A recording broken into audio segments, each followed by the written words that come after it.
Commander Haiyan Wu stood frozen in the Seoul Defense Station control room, watching the massive shape appear on every screen around him. The alien vessel had dropped out of hyperspace without warning, its dark hull stretching 15 kilometers. Across the blue sky above Earth, the ship was so large that it cast shadows over entire cities as it moved through the atmosphere. "Sir, all our satellites are going dark," reported Communications Officer Minho, his voice shaking. "The ship is jamming everything we have up there." Haiyan Wu gripped the edge of the control panel. In his 20 years of military service, he had never seen anything like this. The ship looked like a giant metal blade cutting through the clouds, its surface covered in strange symbols that seemed to glow with their own light. Dr. Nari rushed into the control room, lab coat still, covered in coffee stains from her hurried breakfast. She was the Earth Defense Force's lead xenobiologist, the person everyone turned to when they needed answers about life beyond Earth. Today, she looked as confused as everyone else. "Commander, we're getting some kind of transmission," she said, holding up a tablet device. "It's not like anything we've ever received before. The signal is coming through on frequencies we didn't even know existed." Captain Jin Ho, the military's top analyst, joined them at the main display. He had been studying alien contact protocols for years, but all his training seemed useless now. The ship above them was far beyond anything Earth's scientists had imagined. "Possible? Can you decode it?" Haiyan Wu asked Nari. She nodded, her fingers flying across the tablet screen. "I think so. The mathematics are similar to what we use, but the language structure is completely different. Give me a few minutes." The command center fell silent, except for the steady beeping of instruments and the sound of Nari working. The screens showing the alien ship hovering motionless above major cities around the world. It had positioned itself perfectly to threaten the largest population centers on every continent. "There," Nari said finally. "I've got it." She connected her tablet to the main sound system. A voice filled the room, speaking in perfect English with no accent or emotion. "People of Earth, we are the hegemony. We have come to claim your world. You will surrender all weapons and submit to our authority. Resistance is futile. You have 72 hours to comply. After that time, we will take your world by force." The message repeated in dozens of languages, each one delivered in the same cold, mechanical tone. Then the transmission ended. Leaving the command center in dead silence, President Dong Haen's face appeared on the emergency communication screen. He looked tired and worried, but his voice remained steady. "Commander Haiyan Wu, what's our situation? We've tried everything. Missiles, energy weapons, even our new plasma cannons. Nothing can penetrate their shields. The ship doesn't even seem to notice our attacks. What about their ground forces?" "No sign of any yet, sir. They're just sitting there, waiting." General Minho's voice crackled through the radio from the Pentagon. "All global defense networks are coordinating response plans. We're bringing every available weapon system online." This is not a drill, but Haiyan Wu could see the fear in everyone's eyes. Their most advanced technology looked like toys. Compared to the alien vessel, the ship's shields absorbed everything they threw at it without even flickering. Dr. Nari was studying the alien transmission data when she made a discovery. "Commander, look at this. The transmission came from the ship, but it's not just a recording. They're actively scanning our planet while they talk to us." "What kind of scanning?" Everything. "Population centers, military installations, resource locations. They're mapping us completely."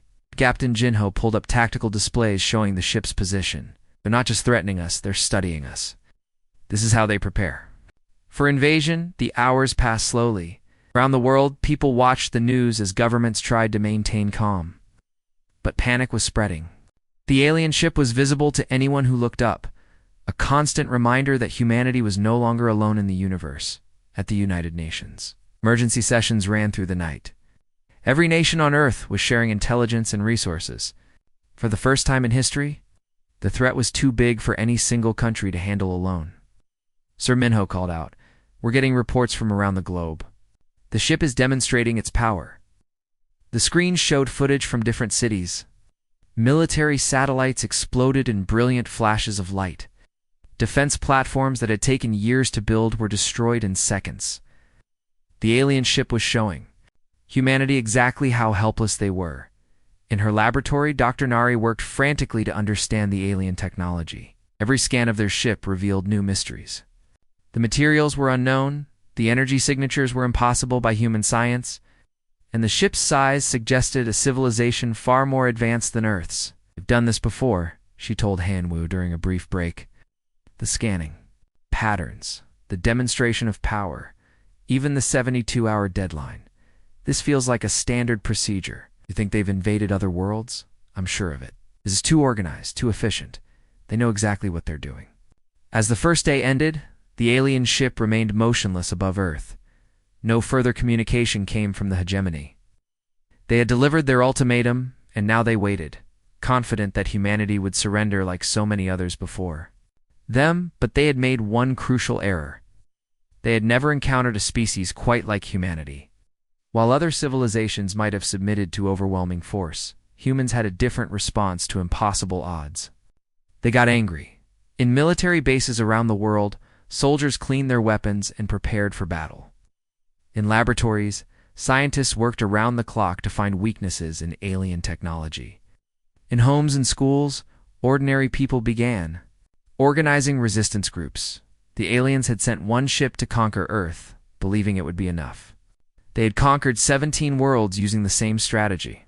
But Earth was different. Earth was home to a species that had spent its entire history fighting against impossible odds and winning through stubbornness, creativity, and an absolute refusal to give up. The 72-hour countdown had begun. The aliens waited for humanity's surrender. Instead, they would discover that bringing only one ship had been their greatest mistake.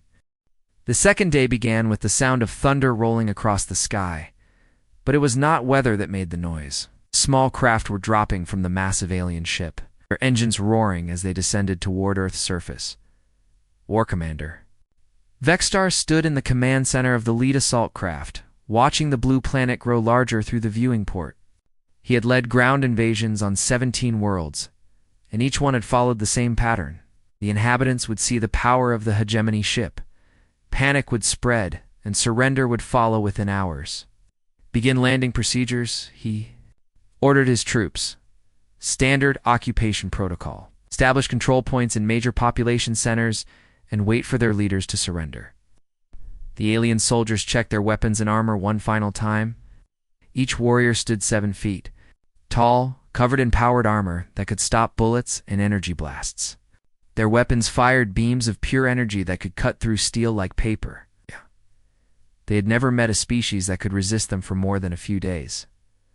On Earth, Engineer Soyoung was working in her laboratory when the first alien craft touched down in Seoul. She had been studying the energy readings from the alien ship all night, trying to understand how their technology worked.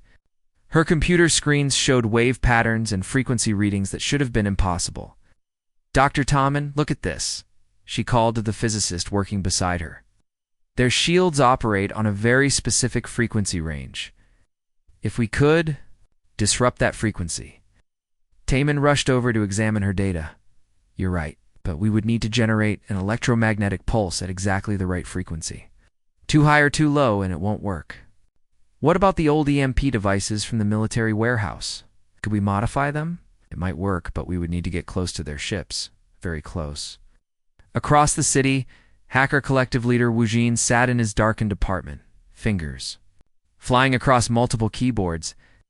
While everyone else was watching the alien ships land, he was trying to break into their communication systems. He had been working for 36 hours straight, living on coffee and determination. "Come on," he muttered to himself, watching lines of code scroll across his screens. "Every system has a weakness. Every network can be cracked." Suddenly, his main screen flickered and changed. Strange symbols appeared, followed by what looked like tactical information. Wu Jin's eyes widened as he realized what he was seeing. "I'm in," he whispered. "I'm actually in their system."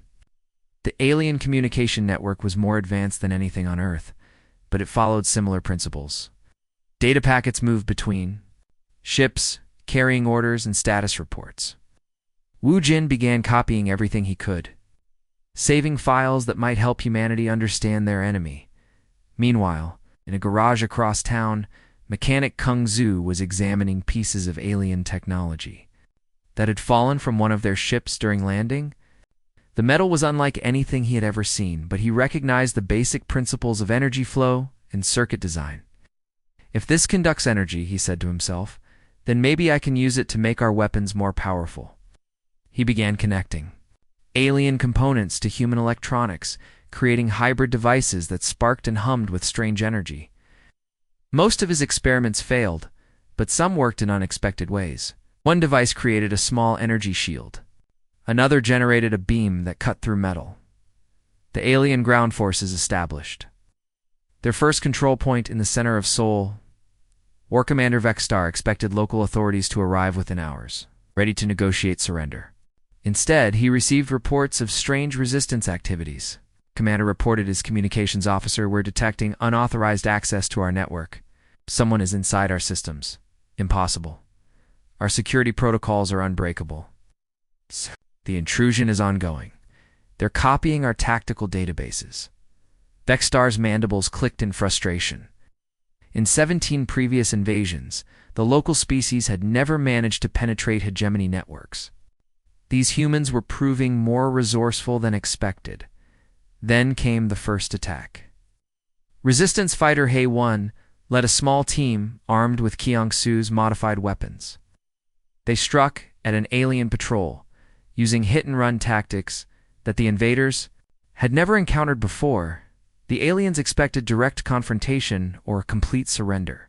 Instead, the humans appeared from nowhere, attacked quickly, and disappeared before the aliens could respond. Hae-1's team used the city's subway tunnels and building maintenance passages to move unseen. "They fight like prey animals," one alien soldier complained. "They won't stand and face us properly." But Hae-1's tactics were working. Each successful attack taught the resistance more about alien weaknesses. They discovered that the powered armor had cooling vents that could be targeted. They learned that alien weapons took time to recharge between shots. Most importantly, they realized that the aliens were not prepared for guerrilla warfare. Back in her laboratory, Shoyoung had finished modifying the first EMP device. She and Taemin loaded it into a small truck and drove toward the alien control point. The device was crude and might not work, but it was humanity's first real hope of fighting back. "Remember," Taemin said as they approached the alien perimeter, "we need to get within 50 meters of their shield generator. Any farther, and the pulse won't be strong enough." Soyoung nodded, her heart pounding as they drove closer to the alien soldiers. The truck looked like a normal delivery vehicle, but hidden in the back was a device that could change the course of the war. They parked behind a destroyed building and activated the EMP generator. The device hummed loudly, building up energy. Soyoung watched the power readings climb toward the target frequency. "Now," she whispered, pressing the activation button. A pulse of electromagnetic energy erupted from the device, invisible but incredibly powerful. It struck the alien shield generator, and for a moment, nothing happened. Then the generator sparked and went dark. The energy shield protecting the alien control point flickered and disappeared. "It worked," Taemin said in amazement. "The shield is down." Within minutes, Hae-1's resistance team attacked the unprotected alien position. For the first time since the invasion began, human weapons were able to damage alien equipment. The attack was brief, but successful, proving that the invaders were not invincible. War Commander Vexstar received the report with growing concern. His forces were encountering resistance unlike anything in their previous conquests. The humans were adapting quickly, learning from each encounter and finding ways to use alien technology against them. "Sir," his tactical officer reported, "the humans are not following standard defeat patterns. They're becoming more organized, not less. And they're sharing information between resistance cells." Vexstar studied the tactical displays showing human activity across the planet. Instead of the expected collapse of morale, he saw increased coordination and innovation. The humans were treating the invasion not as a hopeless situation, but as a problem to be solved. "Increase patrols," he ordered. establish more control points. We need to break their will to fight. But the humans had no intention of giving up. Around the world, people like Sa-Young, Wu-Jin, Kyung-Soo were working together, turning the aliens' technological advantage into humanity's opportunity to learn and adapt. The 72-hour deadline was approaching.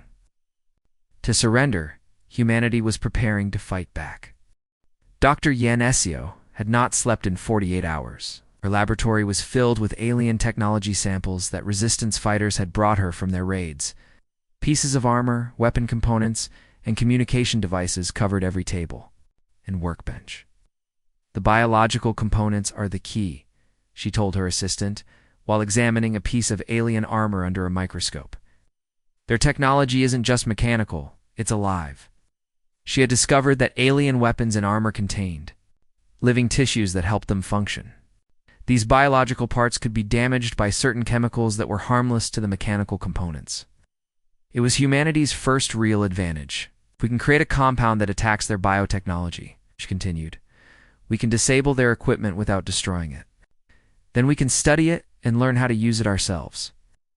Her breakthrough came when she mixed common household chemicals with samples of alien tissue. The reaction was immediate and dramatic. The alien material dissolved completely, leaving behind only the mechanical parts. Contact the resistance cells, she told her assistant. Tell them I have something that will help them. Across the city, fighter pilot Sang-min was preparing for what everyone thought would be a suicide mission. His squadron had been given aircraft modified with Kung-Soo's hybrid weapons and Sa-Young's shield disruptors. They were going to attack an alien dropship that had landed near the airport. Remember, Sang-min told his pilots over the radio? We're not trying to destroy it. We're trying to capture it. The scientists need intact alien technology to study. His squadron included pilots from 12 different countries. There was Alina from Russia, Ahmed from Egypt, and Maria from Brazil. They had all volunteered for the mission, knowing they might not survive. The alien dropship was heavily defended, surrounded by energy barriers and guard posts. But the human pilots had advantages the aliens didn't expect. They knew the local terrain perfectly, and they were willing to take risks that alien pilots would never consider. Attack pattern Delta, Sang-min ordered. Use the buildings for cover and stay low. The human aircraft dove toward the dropship, weaving between skyscrapers and using the city's architecture to avoid alien weapons the aliens had never faced. Enemies who could use urban environments so effectively, Sang-min's plane was hit by an energy blast. But his modified shields held. He returned fire with his hybrid weapons, watching as the alien technology sparked and failed under the assault. The dropship's defenses were strong, but they were not designed to handle weapons that combined human and alien technology. Their shields are down, reported Maria over the radio, moving in for the capture. The squadron landed near the disabled dropship just as ground forces arrived. Colonel Jae-sung led a team of soldiers equipped with Yeon-seo's new chemical weapons. They sprayed the alien defenders with the compound, watching as their armor and weapons stopped working. It's working, Jae-sung reported. Their equipment is shutting down. We can capture them alive. Underground resistance leader Ho-jin was coordinating attacks across the entire city. His network of fighters was using information from Wu-jin's, hacking to strike at alien positions simultaneously. The aliens were discovering that humans could communicate and coordinate in ways they had never seen before. Team Alpha, hit the communications array, Ho-jin ordered through his encrypted radio. Team Beta, take out the supply depot. Team Gamma, rescue the prisoners from the detention center. The attacks happened at exactly the same time, overwhelming the alien defenders. They had expected human resistance to be disorganized and desperate. Instead, they faced a coordinated military operation that seemed to anticipate their every move. War Commander Vexstar studied the tactical reports with growing alarm. His forces were losing equipment and personnel at an alarming rate. The humans were not just fighting back, they were winning. How is this possible? He demanded. These creatures should have surrendered by now. We have superior technology, superior training, superior everything. His tactical officer pulled up displays showing human activity patterns. Sir, they're not fighting like any species we've encountered before. They don't have a central command structure to destroy. They form small groups that work independently, but share information instantly. What about their leaders? If we eliminate their government, they should surrender. Sir, that's the problem. They don't seem to have traditional leadership. Their resistance is being led by ordinary citizens. Teachers, mechanics, students, pilots. When we capture one leader, 3 more take their place. Vexstar watched footage of human fighters using alien weapons against their own creators. Humans had learned to operate hegemony technology in just 2 days, something that took most species months to accomplish. And there's something else, sir, the tactical officer continued. They're helping each other. Not just their own kind, but they're even treating our wounded soldiers. I've never seen behavior like this. Dr. Yanesio had set up a medical station in her laboratory where she treated both human and alien injuries. She had discovered that the aliens were not so different from humans biologically. They felt pain, they felt fear, and they could be healed with modified human medicine. Why are you helping me? Asked a wounded alien soldier in broken English. Because that's what we do, Yanesio replied simply. We help people who are hurt. This confused the alien soldier more than any weapon could have. The hegemony had taught that all species were either predators or prey, conquerors or conquered. But humans seemed to be something else entirely. The captured alien equipment was being studied by teams of scientists around the world. Construction. Worker Co. Kyujin had become an expert at building hidden facilities where this research could continue safely. His tunnel networks connected laboratories, weapon workshops, and communication centers throughout the city. The aliens keep looking. For our main base, he explained to his construction crew. They don't understand that we don't have one. We have hundreds of small bases, all connected, all supporting each other. Teacher Haijin was using her school's communication system to coordinate civilian support for the resistance. Her students, including young genius Subin, had developed new ways to send messages that the aliens couldn't intercept. The key is to use systems they don't understand, Subin explained to the other students. They know about radio and internet, but they don't know about our emergency broadcast system or our amateur radio networks. The aliens were discovering that humans had backup systems for their backup systems. Every time they destroyed one communication network, 2 more appeared to replace it. As the 72-hour deadline approached, the situation had changed completely. Instead of preparing to surrender, humanity was preparing to take the fight to the aliens. The captured dropship was being studied, and human engineers were already building improved versions of alien technology. Sir, the tactical officer reported to Vexstar, the humans are requesting a communication channel. They want to talk. Vexstar was surprised. Finally, the humans were ready to surrender. Open the channel. But instead of surrender, the humans delivered a message that shocked the war commander. Dr. Nari's voice came through the communication system, calm and confident. War Commander Vexstar, this is Dr. Nari of the Earth Defense Force. We have studied your technology, captured your equipment, and learned your tactics. We are not surrendering. We are giving you a choice. Leave our planet peacefully, or we will force you to leave. The message was accompanied by video footage of human fighters using alien weapons, human pilots flying captured alien aircraft, and human scientists reverse engineering hegemony technology. For the first time in his career, Vexstar realized that his invasion might fail. The humans had done something no other species had managed. They had turned the hegemony's own weapons. Against them, the tide of war was turning, and humanity was no longer the prey.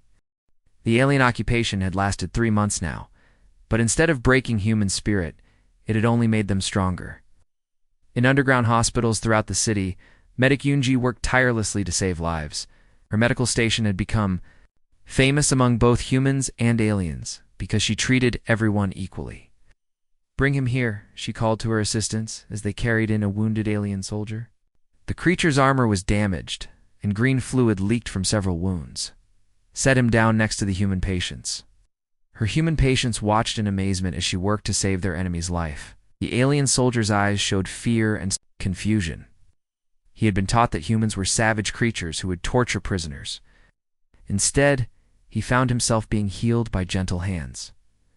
"Why do you help us?" the alien asked weakly in his broken English. "Because you're hurt," Yunji replied simply, cleaning his wounds with careful precision. "That's all that matters right now." This simple act of kindness had a powerful effect. Word spread through the alien ranks that humans would help anyone who needed medical care. Some alien soldiers began to question what they had been told about Earth's people. Meanwhile, construction worker SEO Chin had become the master of underground warfare. His teams had built a network of tunnels that connected every major building in the city. These passages were hidden from alien scanners and allowed human fighters to move anywhere without being detected. "The aliens think like conquerors," he explained to his workers as they expanded another tunnel. "They expect us to defend fixed positions, but we don't defend positions. We defend ideas, and ideas can move." His tunnel system had become the backbone of human resistance. Weapons moved through the passages, wounded fighters were evacuated to safety, and information flowed between resistance cells faster than the aliens could intercept it.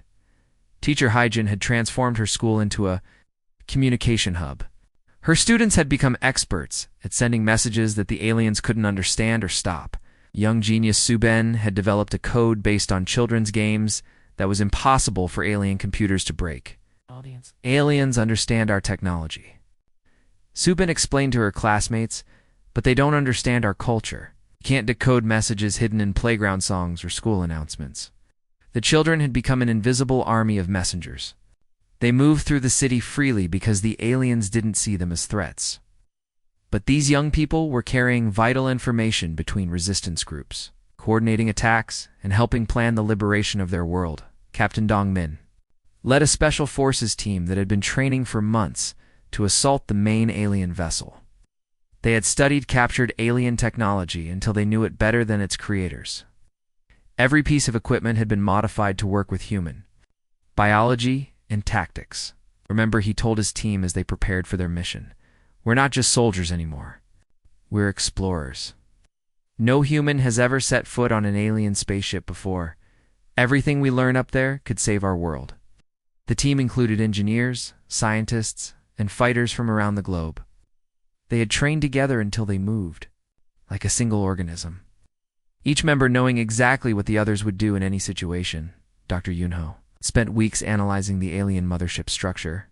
Her calculations showed that the ship's power systems were vulnerable to overload if attacked at specific points. But reaching those points would require getting inside the heavily defended vessel.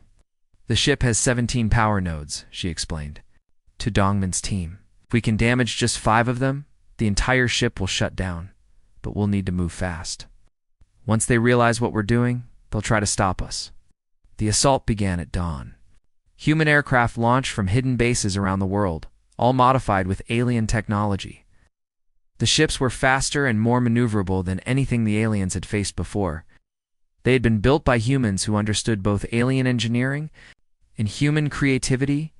Communications specialist Su Jin had prepared a special surprise for the aliens. She had spent months learning their communication protocols and building devices that could interfere with their systems.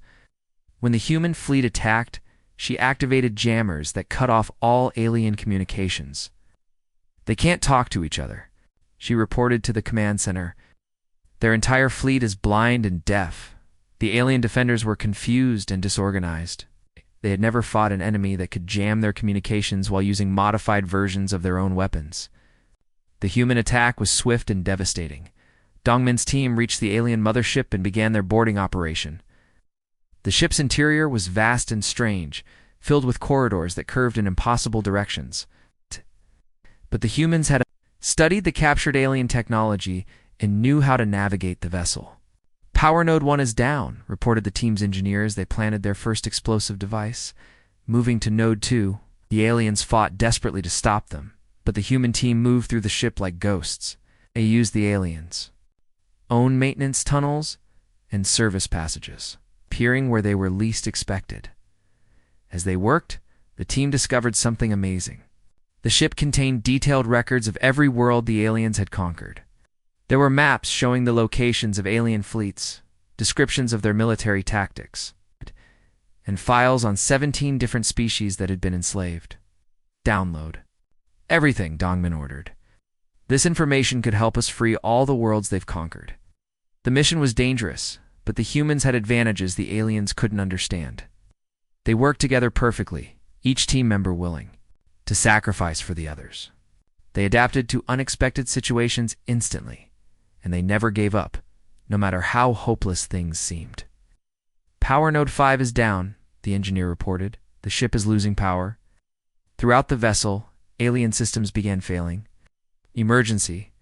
Lights flickered on as the main power grid collapsed. The massive ship that had terrorized Earth for months was finally vulnerable.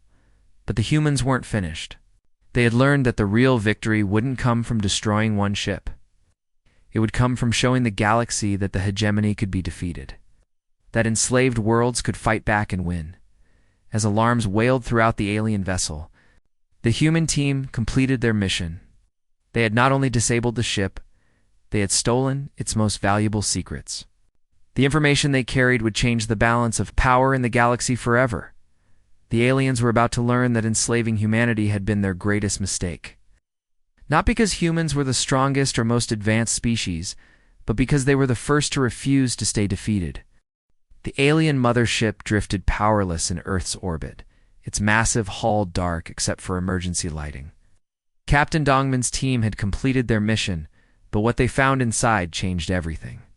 The ship's computer banks contained information about 17 conquered worlds and the locations of every hegemony fleet in the galaxy. "This is incredible," whispered Dr. Yunho as she downloaded files from the alien database. "They've been doing this for hundreds of years." After world, all following the same pattern. The records showed that the hegemony had perfected the art of quick conquest. They would send one massive ship to intimidate a planet into surrender, then move on to the next target. It was efficient, effective, and had never failed before Earth. At this, Dongman called, examining a tactical display. They have 47 ships spread across this section of the galaxy. Most of them are alone, conquering individual worlds. Communications specialist Sujin studied the alien quantum communication array with growing excitement. The device was more advanced than anything humans had built, but its basic principles were similar to Earth's technology. "I can modify this to send messages to the hegemony fleet," she told the team.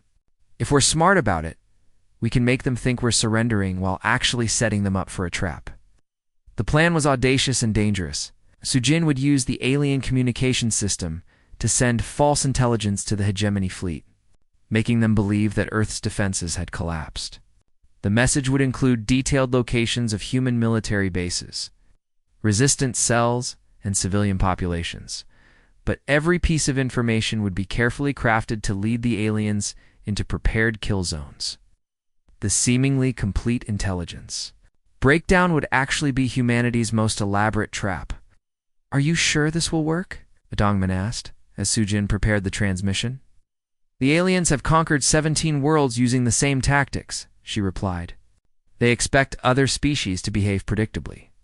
They've never faced an enemy that could think several steps ahead." The message was sent with perfect alien protocols, making it appear to come from War Commander Vexstar himself. It reported that human resistance had finally broken and that Earth was ready for full occupation by the hegemony fleet.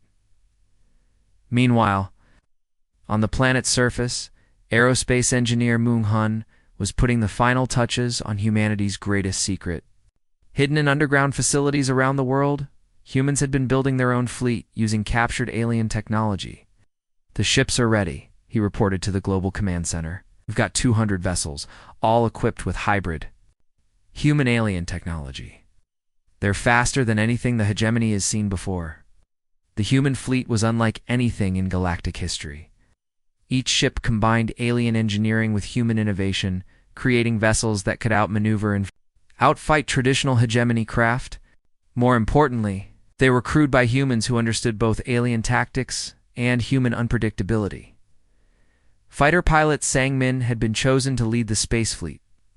His experience fighting alien ships in Earth's atmosphere had taught him how to exploit their weaknesses. He knew that alien pilots were skilled but inflexible, trained to follow specific patterns that humans could predict and counter. Remember, he told his squadron commanders, "We're not just fighting for Earth anymore, we're fighting for every world the hegemony has enslaved. This is our chance to show the galaxy that they can be beaten." The human ships launched simultaneously from bases on every continent. The coordinated launch was timed perfectly with the arrival of the hegemony fleet, which had responded to Sujin's false message by sending reinforcements to Earth. War Commander Vexstar watched from his command ship as the hegemony fleet dropped out of hyperspace near Earth. He expected to find a broken planet ready for occupation. Instead, he found himself facing a human fleet that shouldn't have existed. "How is this possible?" he demanded. The intelligence report said their resistance had collapsed. "Sir," his tactical officer reported, "we're detecting ships of unknown design launching from the planet's surface. They appear to be using modified versions of our own technology." The human fleet attacked with tactics the aliens had never seen before. Instead of forming traditional battle lines, the human ships moved in small groups that supported each other while maintaining complete tactical flexibility. They struck like a swarm of insects, impossible to predict or counter. Pilot Yanho led a squadron of fighters that had been specifically designed to exploit alien weaknesses. Her ships were smaller and faster than hegemony vessels, able to hide in the shadows of larger ships and strike at vulnerable points. "Target their communication arrays," she ordered her pilots. "Cut them off from each other." The alien fleet was larger and more powerful than the human force, but they were used to fighting enemies who followed predictable patterns. The humans fought like nothing they had ever encountered, using creativity and teamwork to overcome superior numbers. Engineer Kyung-ho had designed special weapons that could disable alien ships without destroying them. The goal was not just to win the battle, but to capture as many alien vessels as possible for study and conversion. "Their ships are more valuable to us intact," he explained to the assault teams. "Every ship we capture makes us stronger." Battle raged for hours, but gradually the human advantages began to show. The alien fleet was being systematically dismantled by an enemy that fought with intelligence rather than brute force. Dr. Jahoon had prepared a special message for the hegemony fleet. When their communications were partially restored, she transmitted humanity's ultimatum directly to every alien ship. "Attention, hegemony fleet." Her voice echoed across alien bridges. "This is Dr. Jihoon of the Earth Defense Force. You came to our world expecting easy conquest. Instead, you found an enemy unlike any you have faced before." The message was accompanied by technical specifications showing that humans had not only matched alien technology, but improved upon it. The data proved that Earth now possessed weapons and ships superior to anything in the hegemony arsenal. "You have one choice," Jihoon continued. "Leave our star system immediately and never return. If you refuse, we will demonstrate that humanity has become something your empire has never encountered. A prey species that learned to hunt." Remaining alien ships found themselves surrounded by human vessels that had appeared as if from nowhere. The humans had used the battle to position their forces perfectly, cutting off every escape route. War Commander Vexstar stared at the tactical displays showing his fleet scattered and defeated. In his entire career, he had never seen such a complete reversal of fortune. The species that should have surrendered in 72 hours had become the hunters, and the hegemony had become the prey. "Sir," his communications officer reported, "we're receiving surrender requests from 17 of our ships. They're asking for medical assistance and safe passage home." For the first time in hegemony history, it was the aliens who were asking for mercy. Surprisingly, the humans were granting it, treating captured aliens with the same kindness they showed their own wounded. The hunter had become the hunted, and the galaxy would never be the same. The final battle began as the sun rose over Earth's scarred but unbroken surface. The remaining hegemony ships had regrouped in a desperate attempt to escape the human fleet. But pilot Yanho had positioned her forces to block every possible retreat route. "All units, this is command," she broadcast to the human fleet. "The aliens are making their final push. Remember, we're not fighting to destroy them. We're fighting to free 17 worlds from slavery." The alien mothership, partially repaired, after Dongmin's assault, tried to reach hyperspace jump distance. But human engineer Kyun-ho had designed his ships to be faster and more maneuverable than anything the hegemony had ever faced. "Target their jump engines," Yan-ho ordered. "Let them escape to terrorize another world." The human pilots flew with precision and courage that amazed even their enemies. They had learned to fight not just with weapons, but with intelligence and teamwork. Each ship moved as part of a larger organism, supporting and protecting the others. Pilot Sang-min led the final assault on the alien mothership. His squadron had been equipped with special boarding pods designed by aerospace engineer Mun-hoon. These small craft could attach to alien ships and cut through their hulls, allowing human teams to board and capture the vessels. "Remember," Sang-min told his pilots, "we need that ship intact. It contains the locations of every enslaved world in this sector." The boarding pods attached to the mothership's hull like mechanical parasites. Human soldiers poured through the breaches, fighting their way toward the ship's command center. But instead of trying to kill the alien crew, they used Dr. Yi and Seo's chemical weapons to disable their equipment. War Commander X-Star found himself facing Captain Dongmin in the ship's command center. The alien commander's weapons and armor had been neutralized by human chemicals, leaving him defenseless but unharmed. "You have fought well," Vexstar said, his voice filled with respect rather than hatred. "Your species is unlike anything we have encountered." "We're not your enemies," Dongmin replied. "We're the enemies of slavery and conquest. Surrender now, and we'll treat you with the same kindness we show our own people." The alien commander looked around at his defeated crew. Human soldiers were providing medical aid to wounded aliens, sharing food and water with prisoners, and treating everyone with dignity and respect. "I surrender," Vexstar said finally. "But you must understand that hegemony will send more ships, larger fleets. They will not make the same mistakes we made." "Let them come," Dongmin said calmly. "We'll be ready." Mathematician Dalnim had been working for months to understand alien hyperspace technology. She had calculated the exact locations where retreating alien ships would try to jump to safety. Human ships were waiting at every possible exit point. "Aliens think in straight lines," she explained to the fleet commanders. "They choose the most efficient route to safety. But we can predict those routes and be there first."